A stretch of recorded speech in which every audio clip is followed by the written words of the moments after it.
played the boxing game. And what this speaks to, and this is a boxing show, boxing is fundamentally exploitative. I get this as a fan. It's a guilty pleasure. I get it, right? And usually it's fans and networks exploiting fighters, right? We say, we want to see you in blood and guts fights, which risks their health for the rest of their life to entertain us. But here's what's crazy to me about a fight like that. And I remember, when I'm a little kid, Sugar Ray Leonard wins the gold medal. And then you blink, he's fighting Benitez for the title. Then he's fighting Durant twice. Then he's fighting Hearns. It didn't take 100 years to make the fight. But what's wild about something like this is a real super fight, and I said this on the broadcast for Crawford and Canelo, can't be promoted into existence. Right. What a real super fight is, the dust settles in an era, and there are two dudes left standing. There's Ali, there's Frazier, there's Leonard, there's Hagler, there's Mayweather, there's Pacquiao. That's a super fight, right? There's Crawford, there's Canelo. Those are two big fighters of the era. This type of fight, this could easily be at the end of an era, because Teo might be a dude left standing and Shakur could be the dude left standing, right? I agree. Are you training to do something to not just beat Shakur, but to beat him in grand fashion? When I say grand fashion, I mean going for the knockout. Well, I think that the whole thing is the Bible of boxing really is that if you look for the knockout, you won't get it. I think really it's just all about setting the good pace early in the beginning rounds and then going from there. We have going for us when a person underestimates you. That's lovely. And that ain't the only thing he's underestimating. So we're good. Max Kellerman says this fight is no easy task, calling it dangerous. Max Kellerman warns, this matchup is far from simple, calling it a risky fight and a serious test of Shakur's overall ability. Pleasing fight. We've seen the way Teo goes against some of these boxers. We've seen Shakur in some bad fights, obviously. Although Shakur looks pretty damn good against William Zepeda. Teo's not a pressure guy. He likes to counterpunch. Two counterpunchers, really. Yes, it is not but there are some fights, guys. I think about Pernell Whitaker and Buddy McGirt, or Sugar Ray Leonard and Wilfred Benitez. I love the high-speed chess match. Not every fight has to be rock'em sock'em robots, right? That is, I agree with you. Aesthetically, there could be problems because someone has to take the lead, and they're both counterpunchers. But Chris, Teo has some angles with his feet that might bother a guy like Shakur. That's exactly what I was thinking. He has great angles with the feet. He moves greater in the ring. And combination fighter, to me, combinations is the best. Teofimo remains confident, saying the fight will be a wake-up call for Shakur. Stevenson, once they finally share the ring, my mandatory, and he didn't. He was too hesitant, trying to commit to punches.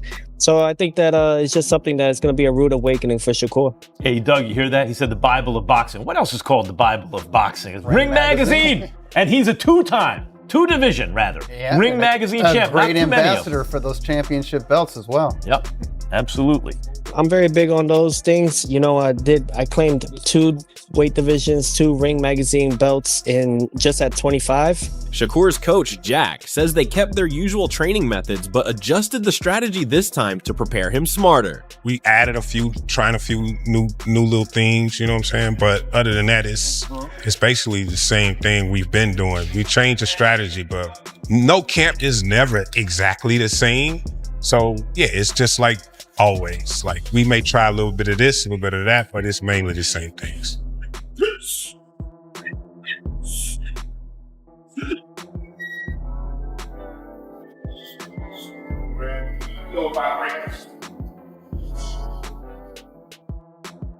One of the best things we have going for us when a person underestimates you. That's lovely. And that ain't the only thing he's underestimating. So we're good.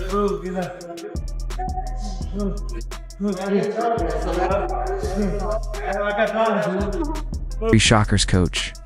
Jack explains that while the team stuck to their usual training routine, they made smarter tactical adjustments for this camp. Interview for Kellerman adds that, although Shakur's power stands out, Teofimo's physical strength and footwork make him just as dangerous and highly skilled. The thing I like about Teo's style, when you have a guy like Shakur whose defense is that good, and he's not just a guy who's going to hug you, he can box, the easiest thing in the world is just to pick him against everybody. Right. Yes. But Teo also has the kind of footwork, Malik, where he steps around guys. And I think about Buddy McGirt, Meldrick Taylor. Yes. Roy, where Meldrick had quick enough feet Where if you were going to come right at Buddy McGirt, he could box you. But Meldrick could give him angles that were more difficult. I think of Roy Jones, James Toney. If you were going to go at James Toney, forget it. His defense is too good. But Roy had the feet to move around James Toney, and maybe Teo has the feet to move around Shakur. I seriously doubt it, man. Shakur is a whole different type of animal. His ring IQ is up there with the best. He's getting literally, I don't know how many times we've seen. Shakur says critics constantly undervalue him, minimizing his accomplishments and dismissing the level of opponents he's beaten. And just kept it moving. I do feel like I am in a situation that when I do make fighters look bad and beat them up, the first thing that they going to run to is, oh, this guy wasn't that good, or this guy is not nobody. They're going to take away from my resume, same way they did with Bud. Just like my last fight. They turned the dude that I was fighting and they say he's a cab driver. But I want to say his fight before he fought me, he fought Nakatani. And no disrespect to Teo. Teo had, a majority decision with Nakatani. Lomachenko, it took him 9 or 10 rounds to get him out of there. That dude got him out of there in 6. So he couldn't be as bad as how they made him seem. But I think I'm just in a lose situation when it comes down to it, because anybody that I fight, they gonna act like I didn't fight nobody in. This time, he's determined to prove himself and silence the doubters. Because anybody that I fight, they gonna act like I didn't fight nobody in. Even with Edwin. Edwin is a great fighter. But after I beat him, they're gonna sit there and say that he wasn't as good as... Shakur says his goal is simple: prove himself and quiet everyone who doubts him. I would put my money on Shakur, but shit, I won't be surprised if Teofimo surprises us all, for sure. I think I'm underestimating Teofimo a little bit, but I don't think he can make the necessary adjustments to his own style to combat what Shakur does best. But he could definitely prove me wrong. And Shakur, the way he's positioned, the way his back foot's there, and then you see him comfortable, and he's all right. This is my shot, and you throw it. He just rocks back, or he has that back foot, just steps back, and he has a long reach, so he just counter punches you. And that's part of the game. You get hit and not get hit, and Shakur Stevenson does it to the T. He perfected that since he was an amateur and Olympian, silver medalist, and now he's done it as a professional. Maybe not the whole world enjoys it, but the boxing, the pure boxing fan will maybe appreciate that. I know you tried to do it, and Shakur's undefeated at this point, but like, how do you beat a Shakur Stevenson? I think how you beat a Shakur Stevenson, if I can go back and do something. Ryan Garcia weighed in on the matchup, slightly favoring Shakur Stevenson due to his speed, defense, and technical skills. However, he cautions against overlooking Teofimo, pointing to his power, adaptability, and competitive mindset. Garcia notes that fights at this level often come down to small moments, timing, and adjustments, making this a compelling clash of styles where an upset is always possible. Who box very well. You got Sugar Ray Leonard to Roberto Duran came, and he ended up catching him. You got Sweet Pea Pernell Whitaker. He was an amazing defensive fighter. So Zurdo Ramirez came in and beat him, and other fighters. So everyone that I think time will tell what type of fighter, but I would say a pressured fighter. Maybe someone like Pitbull. We know Pitbull has had some losses with guys who are even less defensive fighters than Shakur Stevenson. So Rayo Valenzuela and then Gervonta Davis. Oscar Valdez believes Teofimo Lopez has a legitimate path to victory, highlighting his footwork, positioning, and counterpunching.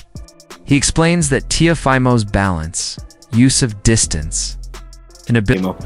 Madison Square Garden next week. How do you see that playing out? I see him beating the shit out of Teofimo. I see Teo just, I don't want to really say too much, but I see Teo coming to do what he do, and I see Shakur coming to do what he do, and I just see Shakur doing whatever he want, and any type of way he want it, that's how it's gonna be. And next week is a big week, and I can't wait for bro to show everybody, for real. Should beat the shit out of him. Do you think he's gonna stop Teofimo Lopez? Do you think if he wants to, he can? I mean, he act crazy. I think he can. That's what I'm gonna say. He act crazy. I think he can. last one. Obviously, with that fight in the horizon, you want to be involved in big fights like that going down, you know, that New York, New Jersey rivalry. Is that something that inspires you when you see Shakur doing this at the highest level? I mean, ability to absorb shots without taking heavy damage are key traits developed through years of high-level experience. Lopez adds that beating someone like Shakur requires patience, timing, and constant pressure. In the middle, you gotta favor Shakur, but if he's on the back foot, if he's on the ropes, I mean, that's going to give Teofimo a lot of opportunities. And what makes Teofimo, I believe, dangerous in this fight, he throws both hands in succession. He's a combination type puncher, and that always serves well if you got a real slick defensive fighter in there. If Shakur can show us a little bit of that, what he had in his last fight, a lot of that work in the center of the ring, it's going to be an exciting fight. I think you got to favor the guy who's in the best condition, not only physically, but mentally. I think, these guys are going to have to lock in, and they can't let, that intricate, you got to have your personal life in order. You know what I'm saying? Leading up to a fight this big. Valdez concludes that Teofimo must wait for the right openings, using precise moments to force Shakur into uncomfortable situations. Much like past fighters who have overcome technically superior opponents,